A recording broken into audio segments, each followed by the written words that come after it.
for this title. And he's got to go to Middlesbrough and get something. And I'll tell you, honestly, I will love it if we beat them.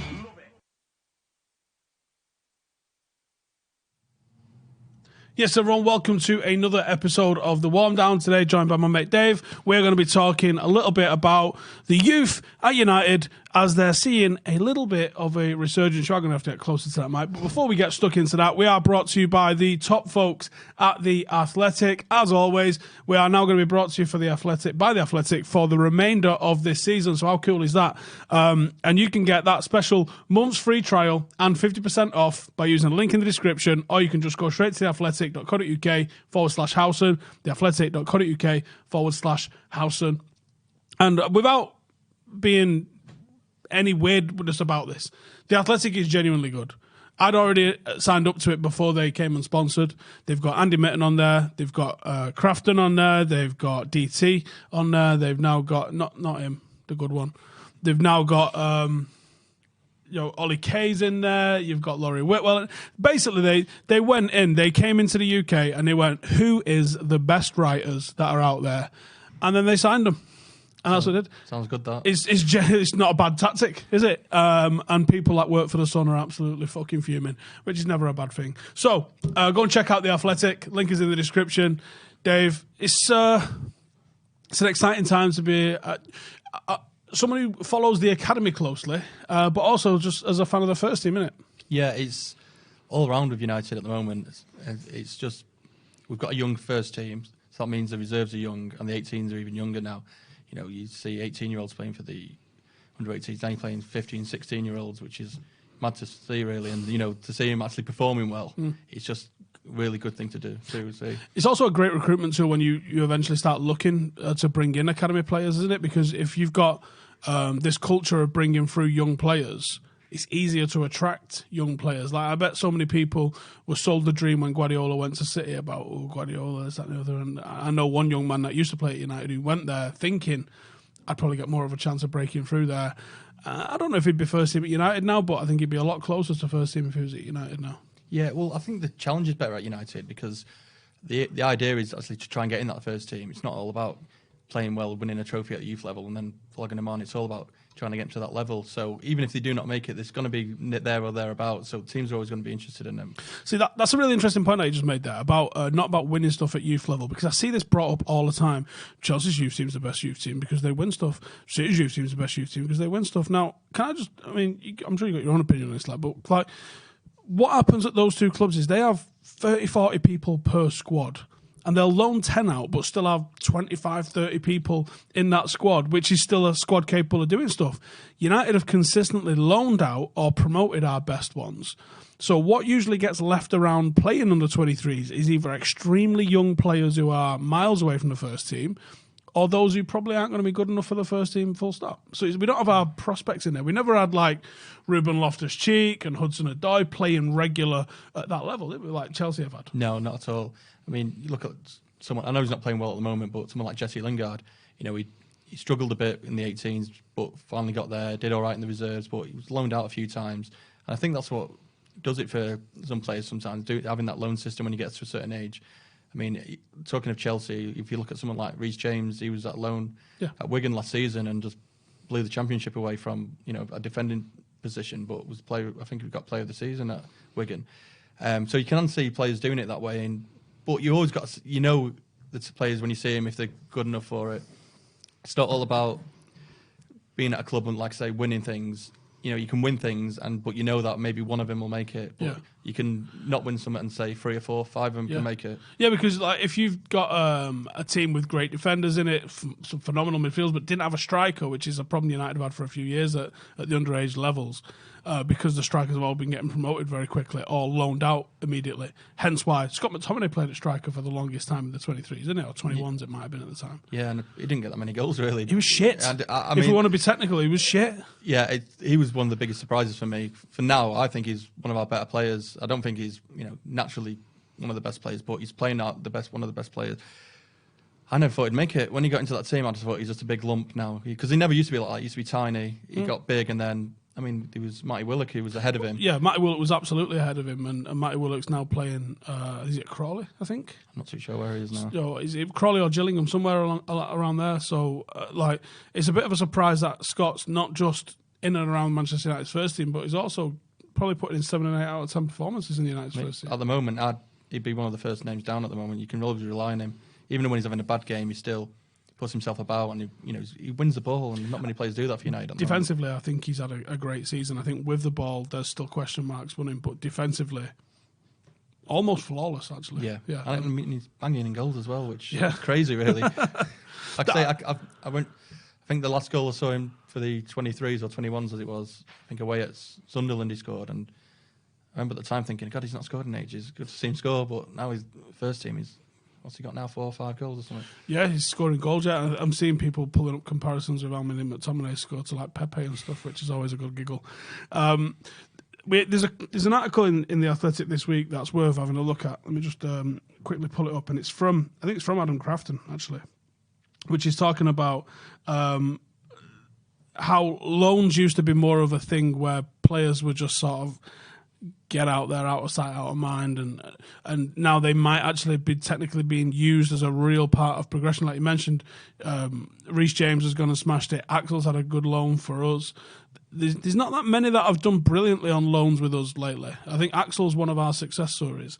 But it goes and it talks about how it's giving them diet plans. They're talking about different managers that really go and get all these loans. Talks about how important loans are for young players and all that sort of stuff. I'll throw a link to that in the description. Who do you reckon's ripe for a loan for United at the moment? Because I think there's a bit of a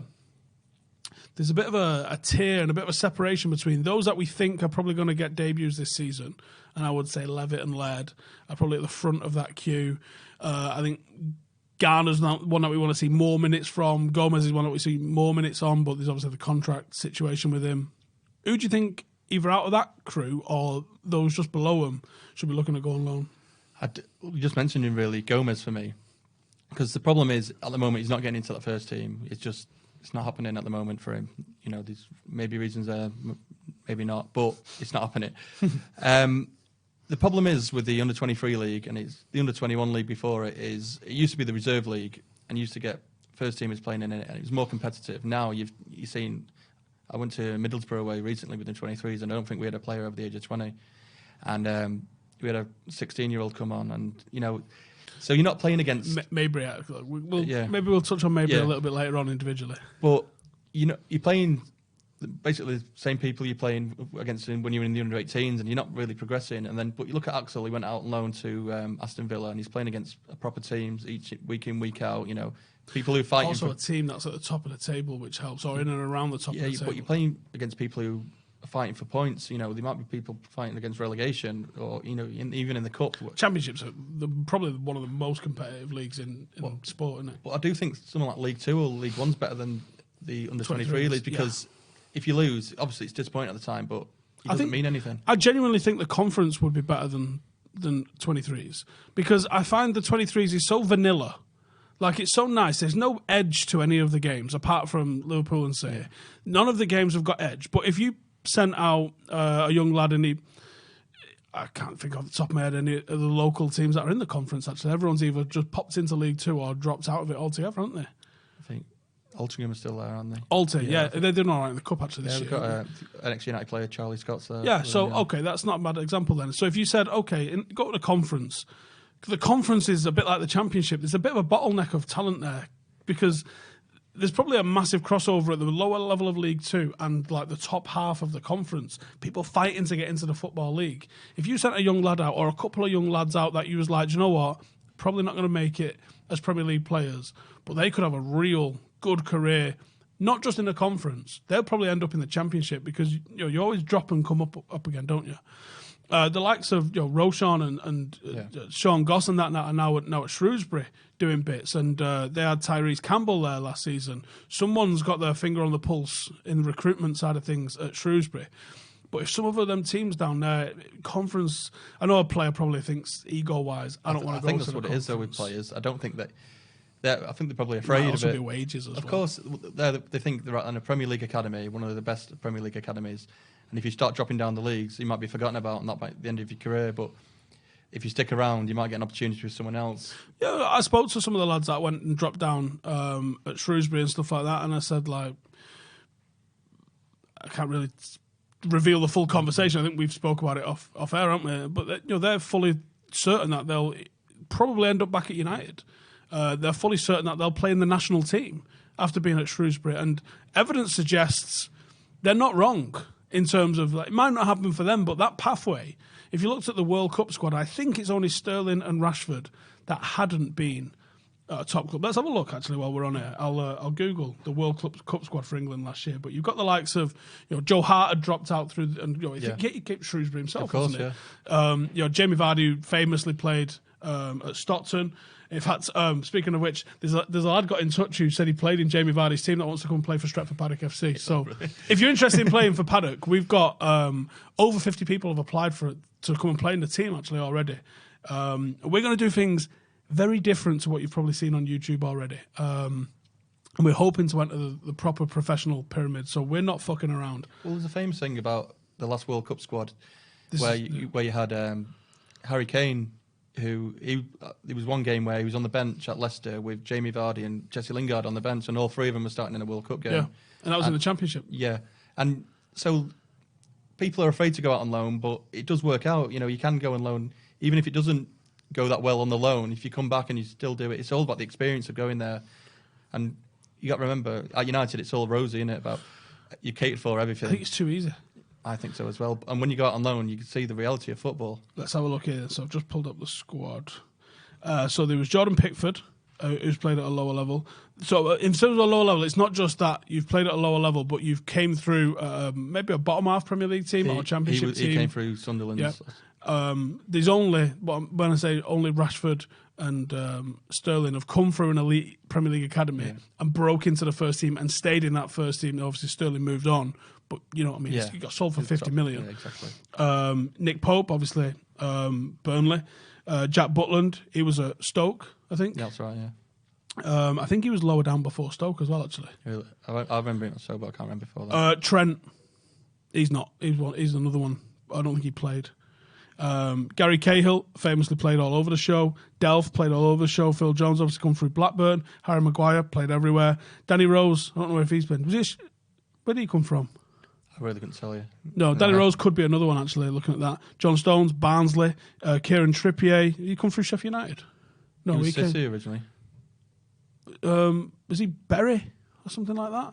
No, he's from Bury, isn't he? Yeah, he's from Bury, but he's part of City's academy. But he dropped out and went somewhere else, didn't he? He left there, and I can't remember where he went, but he was out City. Do you know what? Let me go and have a look on the... Because you go on the Wikipedia one, you can actually click on it, and then it'll take you to where the players played. I don't know what group he was in. Any idea? No clue. Research. On the fly. Jesus, I have no idea what group he was in. Anybody else want to help us out from the back? What group was we in the World Cup?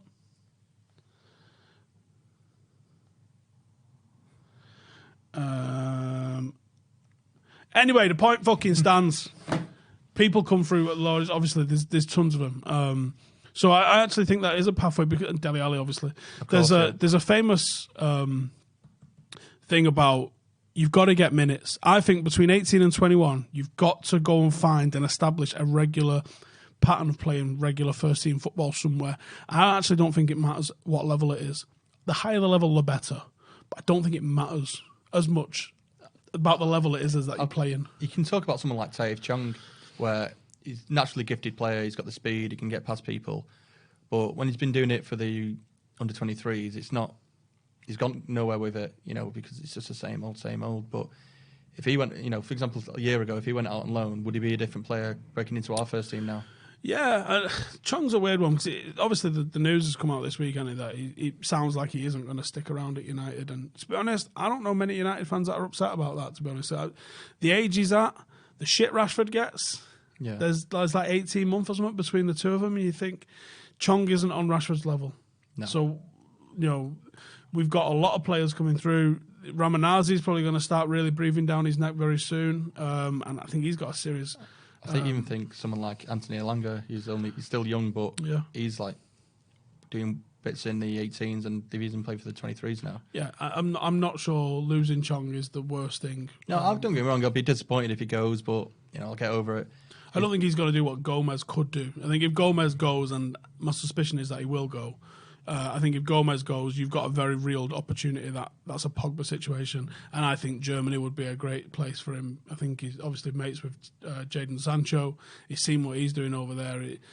That league, I think Angel Gomez looks genuinely unplayable. Yeah, that's a good option for him, but I also think somewhere like Benfica, because of his family connections, where if he went there, he'd be hailed a bit of a hero if he went there, because of his dad and stuff.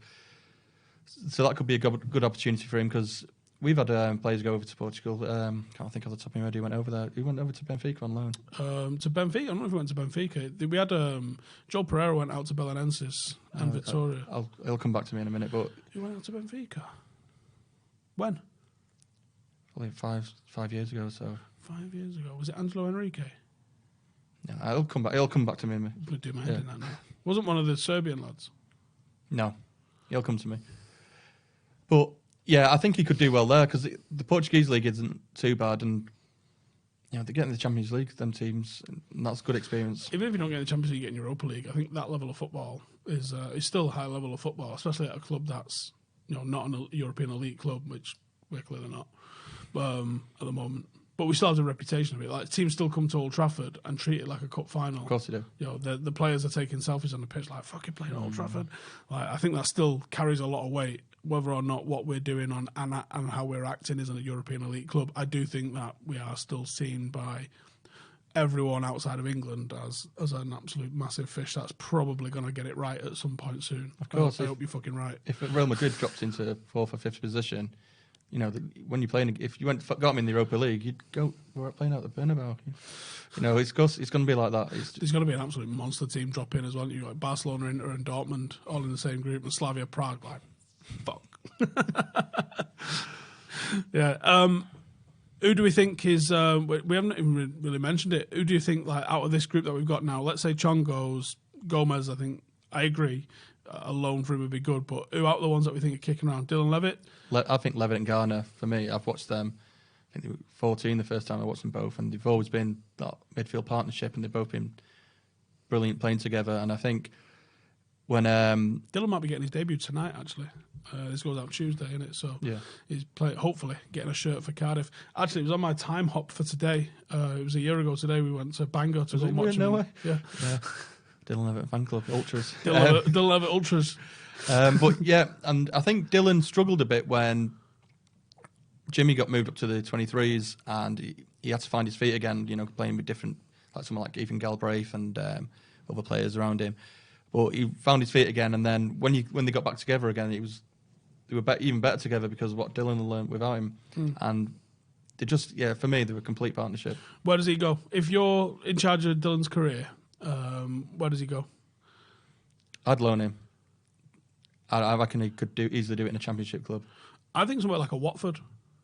I think a Watford with some runners around him. I just think the problem with Premier League clubs is they're not desperate to stay in the Premier League, that they're not always going to rely on these younger players. So, someone in the Championship, I think they'll play him week in, week out. Because he's quality. Yeah, like I don't want to bring him up again, but someone like Reece James played at Wigan. He's only around the corner. He could send Dylan there, and I think why we flourish. don't have an official relationship with that? I think feeder clubs are a little bit disrespectful to them, but I think having a relationship where you help maybe give them some resources in coaching or scouting. I think that's down to the managers though, and I do think Ollie's working on that at the moment. I mean, I obviously watched the women's football again, and they've got the setup with Sheffield United. They've sent 3 players on loan last season. They've got one on. There's going to be 2 eventually going there, and it's great for the players. And they should be doing that with their first team. Players who are there or thereabouts who are not going to play every week, or someone who's going to progress into that point, but it's going to take a year.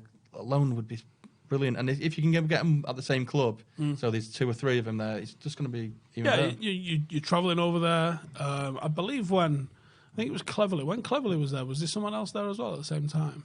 Or did I just invent that? Did Rothwell go at the same time Cleverley went? You might be right. Well, it happened with I can't think of the names at the moment. When Keane was in charge of Sunderland when they got promoted. Yeah, fucking everyone went. Yeah, and Welbeck and everybody went. Yeah, and Welbeck and Johnny Evans. Yeah, and like the year after, they both were in the first team for United. Yeah. So I think that works. There's got to be a trust thing there. But I think it'd be very easy to set up a championship or a League One team, and you go, what do you guys struggle with? Oh, we'd probably do a little bit of analysis maybe, or this, that. Okay, cool. You can use our facilities, or we'll share those things. Look at what's happened recently with Bolton and Bury. We could have easily said, right, we're going to do you a favour, but you've got to play our players. What was the debt in total? Was like 200 grand. I mean, I know the Glazers aren't exactly known for splashing cash out, but yeah, you're absolutely right. We could have gone in there. It's probably against rules. I think Gary Neville said something along the lines of, like, if I could have helped, I would have. My dad's name's over one of the stands there. Don't you think I would have helped if I could? I think there was probably something preventing him doing something along those lines. But you're right, it would have been great to see if we could have bailed them out, or if the Premier League clubs had a club together, because it was 10 grand each or something. Well, something like that. I mean, if you said to me now, we've sent out a couple of players to Bury on loan, when United aren't playing, I'd go and watch them. People, United fans would do that just to see how they're doing, and I think the attendances at the ground, the money will go up. And if it's a local one as well, people are going to do it. Oh, yeah. The Leasing.com Cup trophy. Shittest name a trophy's ever had. EFL trophy, I call it. I can't. However, it seems like United are taking it very seriously. Yeah, I was dead against it when I first found out we were good. Because I think it's unfair to the lower league teams who... Why? Because it's always been their trophy. And Bollocks. I know, and then now the big teams are coming into it. Bollocks. But I love it. Right.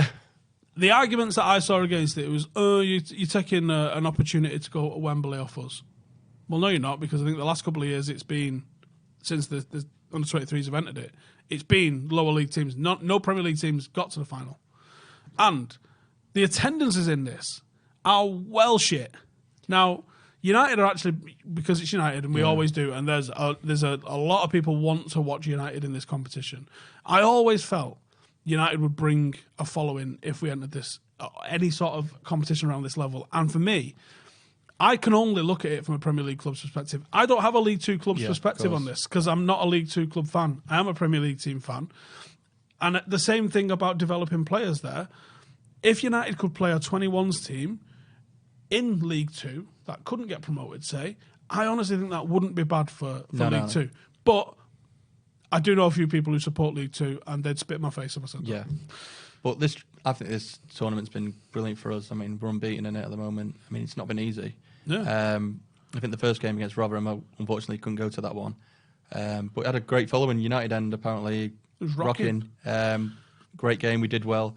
Then I went to the Lincoln one, where James Garner got a goal for us, but it was back-to-wall stuff. It was really had to dig in deep to get that result.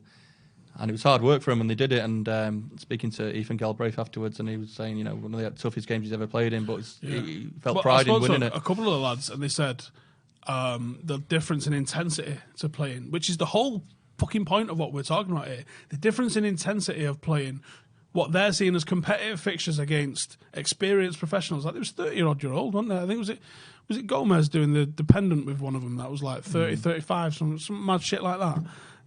These are experienced, seasoned professionals coming up against a team of hotshots, and they're going to be physical with them. They're going to use all the dark arts. And they, like you said, they made them work. And the players I chatted to, they said that was one of the hardest games I've ever played in physically. Like, I feel dead. I feel like I played 2 games. Don't feel like I just played 1. And that just shows how utter bollocks the 23s league is. Exactly. And you look at the last game against Doncaster, where Doncaster went ahead and they had to fight back for the win. I mean, Ethan Galbraith again with a sweet volley, he gets a goal. And, I mean, Mason Greenwood, we all know what he's about, but he gets a goal in injury time to win it. Death. And don't get me wrong, I've seen him score hat-tricks, I've seen him score winners against people and celebrated, but I went mad when he scored that, because it was a proper game, when it meant something. And it is a competitive fixture. And when you watched him, he scored against Chelsea in a hat-trick against Chelsea in the FA Youth Cup, and he had a bit of celebration. He celebrated harder winning that game against Doncaster than he did when he scored a hat-trick. Yeah, because it means more. I think it means a lot, yeah. And I don't really want to open up the whole, should Premier League teams get their own team in League Two or something along those lines. And I didn't really understand the whole. They was going to have Premier League 1, 2, and 3, weren't they? They was going to rename the Championship League 1 and League 2, and they was kicking off like fuck about it. And I said, I'm not educated enough to have a fully formed opinion on it, but I don't understand the opposition to change. Fundamentally, it just seems it's opposition to change rather than it's opposition to whatever that's coming in. I don't think they look at what actually is going to be good or bad. I just think they kick off. I mean, and football clubs have traditionally been fucking well wrong on stuff forever, in terms of like when the Premier League came in, there was like no one's going to watch these games, no one's going to watch us play if you put a live game on. And they were like, no, wrong. I do think, like you were talking about, if you could have an under-21 team in the League Two, you'd be up for it, and it'd be great for us. But I can see their point, because they're worried about all the time folding and not enough people come in. And if Premier League teams started putting their reserve team basically in the league, maybe the games that they're playing, the attendance would go up, but more people would be watching them than their teams. And it's a bit of a catch-22 situation. I think that's actually bollocks. You see it all the time. Clubs are folding. Well, clubs are folding and they haven't got the money. That. Yeah, but fans see it as we don't want anything to change, because if something changes, we might end up losing everything. Or you might make more money. But they'd rather not take the risk because they're settled at the moment. It's like the whole 3 p.m. blackout thing. I had an argument with Nick Cox, who I respect and I like his work, and I've got a couple of his books. But he's dead wrong on the argument. He's for the 3 p.m. blackout, that none of the 3 p.m. games should be allowed to be put on TV. And I'm like, well, where's the evidence? Are you suggesting when United play West Ham away, there's only 1,800 United fans in this country get to watch that game? And he was like, yeah. And I'm like, you're a fucking idiot. There's no way that's the case. The reason why the argument doesn't work is because you can be playing a Bournemouth, for example. You say like we're playing Bournemouth at 5:30 on Sky. No disrespect for them, but it's on TV. That's not stopping people going away. All the United fans are still going to be at Old Trafford, so it makes no difference whatsoever, because people want to go and watch the games. Yeah, and when we do play an away game where we're not 3 o'clock, or let's say we are 3 o'clock, like people, his argument was people don't know how to stream. He says young people know how to stream, and I'm apparently an internet entity, so I of course know how to stream. I don't stream. I don't really stream stuff, and I'm actually fucking terrible with that stuff, so you was wrong on that. But like his whole thing was like people go and watch the non-league. I was like, I don't know a single person, if United are playing at 3 away and they're not going, will go watch Altrincham or Staley Bridge or Droylsden. It doesn't happen, and the evidence isn't there in their attendances going like this. Their attendances, the majority of people are going to try and find a pub with it in, or they're going to listen to it on the radio. Yeah. They're not going to go to the local non-league. They're going to get Greek satellite, or they're going to get IPTV, or they're going to have one of those things. Now, before the invention of streaming and stuff, that was the move. There's a booze around the corner that has every game on. And that's happened since the fucking 90s, right? So don't tell me that's a modern fan thing. I think that's just a thing that's always existed. 3 p.m. blackout for me is absolutely bollocks. And most of the people that are streaming it in the UK are streaming it from like NBC and stuff like that, because they've already got it. Madness. Mejbri. Hannibal. He's a bit fucking good, isn't he? Yeah, he's not bad. Not bad. I remember the first time I saw him, he came on at Carrington, and there was the hype around him, and I didn't think much of him, really. Just maybe his first game, nerves or whatever. Yeah, the same, actually. I was like... And everyone online was getting a bit excited about what's it like. And then he had a couple of good games for the 18s, and then even the last game, Middlesbrough, he was a 16-year-old, and he's on the pitch the way he was, and there's a goal that Chong scored, and the through ball for him. The confidence to do that is just unreal. How many 16-year-olds do you know that have played in our 23 team? I think Mason did. Yeah, Mark Helm currently, he's done it. Charlie Wellens, I think. I don't think Angel did, though. No, he didn't. No, he did it for the. He played for the first team at 16, but he never. I don't think. Did he never play for the 23s? No, because he never played for the 23s when he made his first team debut. And Marcus only played twice for the 21s. Yeah. He played more for the first team than he did for the 21s. Yeah, it's. But like I say, it's a young setup now. The 18s are majority 16-year-olds. The 23s are majority 18, 19-year-olds. Look at the first team, how young that is. I mean, it's only your mate Ashley Young is over the age of 30 something. But yeah, it's a young team, and even the under 16s haven't been playing every week because there's not enough players of that age to play because they're playing in the 18s. It's crazy. Ted and Bengi. Yeah, brilliant. Are we driving a bandwagon for him yet, or what? Yeah, I really rate him. Fucking tank, innit? Yeah, and Obviously, it's got a winner against City. yeah, That always goes down well. you can't go wrong with that. But I mean, we've had some good centre backs come through over the past 5-6 years, and I think he's the best one. And that's some saying. I remember when Roshan first come through, and how good he's better than Roshan for me. I think he's better than Roshan, but I don't think he's better than Axel. And also, do you know what? At the moment in time, no. But I think he's better than Axel was when he was the same age. If you put him back to the same age, I'd have to go over. I really do think that. I rated Axel very highly at that. Yeah, I did. I think Tedden's better. Joe, the one that fell off with no explanation, was Tyrell Warren. Yeah, that was a strange one because he was nothing between him and Axel. He was a young one as well. He was always coming through, and he was like the third choice at the time with Axel and Roshan. But he was also the youngest. Yeah, by a lot. He got into the team and he did all right. He really did, but he just all of a sudden that was it. He was gone really, and it's a shame no one's really missed him or anything like that. No, and it was released I think in the summer, wasn't it? I wouldn't mind actually following up on what happened with him there.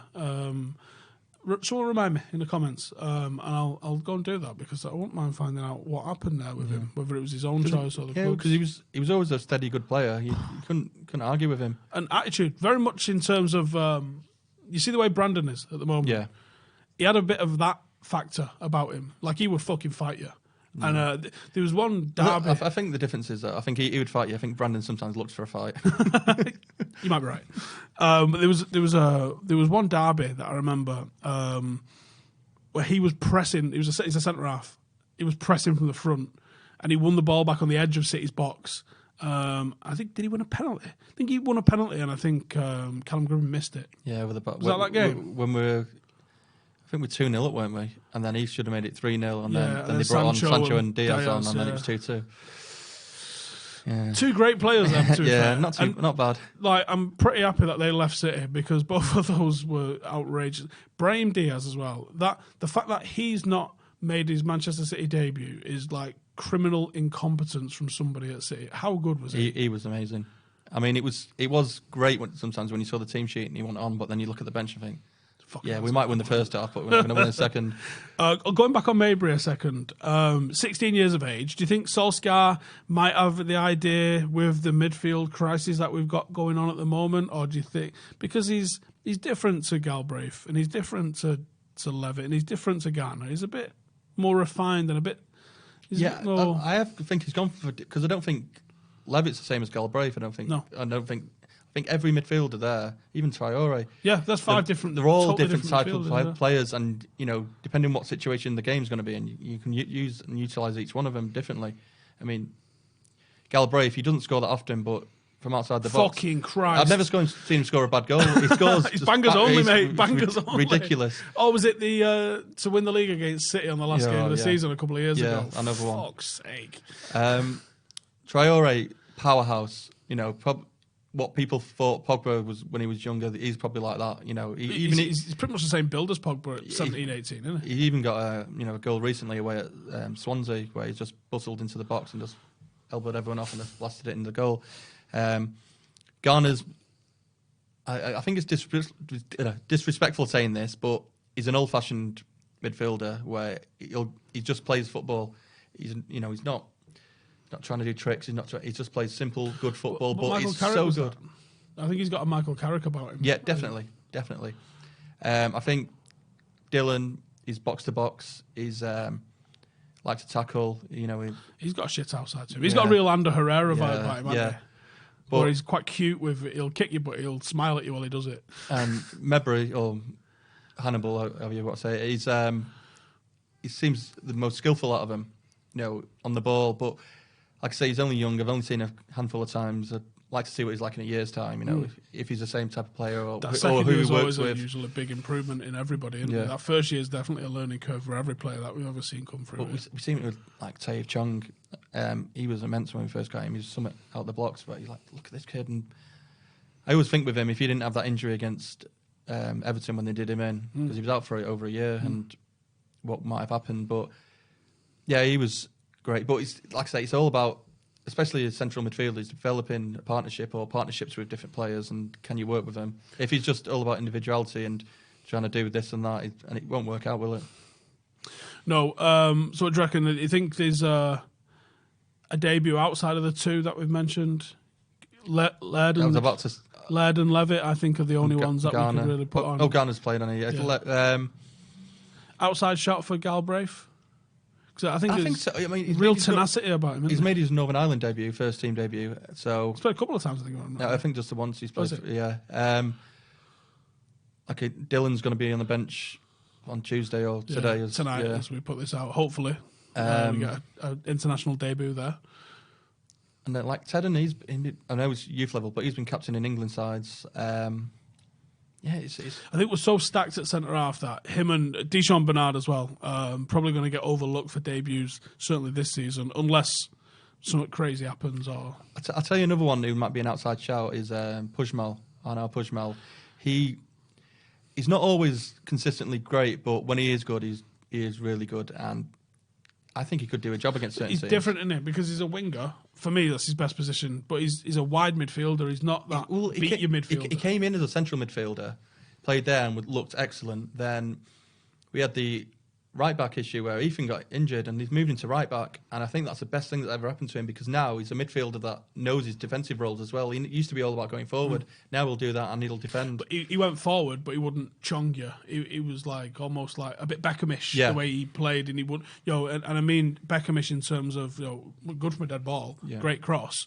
But he's not going to stand you up. He's not going to do a step over and go around you like David Beckham wouldn't. He would more likely knock it out of his feet and whip one in. I think Pujmal's a bit of an outside shot, but I mean, it'd be very interesting to see what happens with the League Cup match we've got coming up. You got to remember as well, the Europa League, we've qualified now. Yeah, we've already qualified. I don't think they'll send them all out. Toss it totally off. Yeah, I don't think they'll send them all out to Kazakhstan, but they might. The next game. Might throw half of them in. You never know. It's only the same as. It's even less pressure than the Leasing.com Cup, isn't it? Really? Yeah, because you're already through. Yeah, you've already qualified. Why bother sending a team halfway around the world? Send it under 19s. It might surprise you. And you got to remember this. These players as well haven't got the UEFA Youth League this year because of we're not in the Champions League, so they missed out on them type of games, travelling, different countries and stuff. You could play an entirely rotated team that wouldn't get embarrassed. It might not win, but it wouldn't get embarrassed. No, because you can still put Romero in that. You can still probably play Phil Jones. To be honest, he's another one. He might get a shout. Matty Kovar. Yeah, he really is ridiculous at the moment. He's honestly such a good keeper. It's a shame we got about 5 top keepers at the club because only one of them is going to play. But he travels now for the first team as the backup keeper. If one of the two get injured. Oh shit! Yeah, Lee Grant still exists. Yeah, because when we were at Doncaster, they're all coming out, and then Ethan Laird and Kovar got on a separate bus, and they drove to the Chelsea game. And so they're in all these sports, these type of players. So Ethan's one I'm very excited about seeing what he does in the first team. Yeah. Ashley Young could get retired 3 fucking times this season. He got retired from the first choice right back by Wan-Bissaka. He's been, I hope, retired now from left back by Brandon Williams, and he could get retired as backup left and right back by Ethan Laird. But would you drop Wan-Bissaka to play Ethan? Personally, I would. I think I probably would. I fucking really love Wan-Bissaka, but there's a real X factor to Ethan's game, which is in that final third. He will throw a step over and go around. I just think as well, if he's been unfortunate with injuries, if he didn't have the injuries, I think he'd been doing what Brandon Williams doing. He'd been in the same position as him. It's frightening because both of them are fucking class, and both of them have played in each other's positions. It's mad. When I first saw him at the Cliff, they'd play a bit, and then after 20 minutes, they'd swap sides. Yeah, you don't see that with fullbacks often. But this is something that they could do, and it's something that they could even bring to the first team. And people would lose. It'd mess up the why is he gone over the there? wingers trying to attack. They'd be like, no. And it's something that you might need to use because 20 minutes into a game, Brandon's already going to be on a yellow, so you definitely need to think about that. And do you know what? Ethan will fucking smack you in the mouth as well. I think he's not a soft lad, but he's one player I've seen who's the most critical of himself as well. Ethan. Yeah, after each game, they're all finished, and even if they've won. He used to always come to the side of the pitch to speak to his dad, and he'd be like, I've had such a bad game. It's like, no, you won 3-1. You just cleared the ball off the line. He goes, yeah, but that one goal. It was like, I like it. yeah, I got a lot of think time. he's such a sound lad as well, and I'd really want to see him do well, and I think he can do it at United. Yeah, and I won't tell you who he supports. But yeah, he's a fucking top lad and a top prospect. Seen play at centre half for England, but don't like him there. He can do it. He played centre half for United, but I know for a fact that he doesn't like it because he likes running down the wing. Yeah. Well, he also scored 22 goals at 16s, didn't he? From left back until some kid called Mason Greenwood, don't happen to him, was promoted from the year below, who won leading scorer that year. But 22 goals. Very Marcelo-ish he was in that season. He just fucking come central and just fucking shoot. Whereas he's scoring goals now, isn't he? He's creating goals from right back now. Well, he scored against Rotherham in the EFL Cup. He's scoring against the first team at that level. He's for me, I'd give him a shot now. Not, against your Arsenals, not against, but I fucking would. Well, it depends on injuries. If it's injuries, yeah, of course. But it's one of them. You don't want to blow a lad's confidence if he's, if he has a bad game. It's for that age. And he thinks he's capable of playing at this level as well. From speaking to him, he's not thinking, "Oh, I'll go out on loan." He'd be like, "No, I'll play for United." I think he can do it. Because I know you really like him, but I'm still not convinced by Wan-Bissaka. He's good. He's better than what we had. Defensively, it's sensational. I do wonder about that right-hand side of a 3. Would that be better for him? He's a bit on a small side, but I think he could probably make up for that.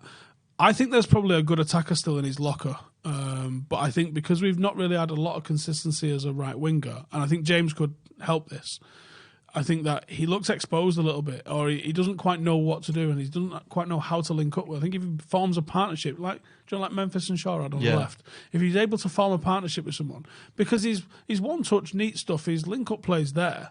He's not a get to the byline and beat you kind of guy, but he did it in pre-season. He's done it. I just think that he switches off sometimes for me. That crucial moments. We can get away with it sometimes, but. I am a fan of when he passes it to the opposition and then tackles them. Yeah, get a bit of practice. Fucking stat padding. I'm on to you. Right, thank you, Dave, for joining us as always. Go and check out Academy Review, and you're also doing some vlogging as well, aren't you? Yeah, just on. Because you're doing about how many games you done so far this season? I think I'm on 52 this season. So I'll throw a link to his channel in the description as well, and go and check that out because he's literally fucking everywhere. And you're off to Kazakhstan very soon as well, aren't you? Yeah, can't wait. Should be a good one. Right, thanks for watching. And remember, we are brought to you by the good folks at The Athletic, and you can hit the description for a link to that. It is the new home of football writing in England. They've got all the best writers, and you can get a month's free trial to go and see if you fancy it or not. And it's 50% off, which means it's only a couple of quid a month if you do fancy it. And the link for that is in the description. It's theathletic.co.uk/Howson. That is theathletic.co.uk/Howson. And I'll see you lot in the next one. Remember, we're doing a 24-hour podcast this week, and we might have some absolute treats to auction off. Some stuff from some players and some limited edition stuff and art and all kinds of shit. So make sure to tune in. Free your Saturday, because we are sitting here from 10 a.m. on Saturday until 10 a.m. on Sunday, raising money again for the homeless in Manchester. So thank you for watching. I'll see you in the next one.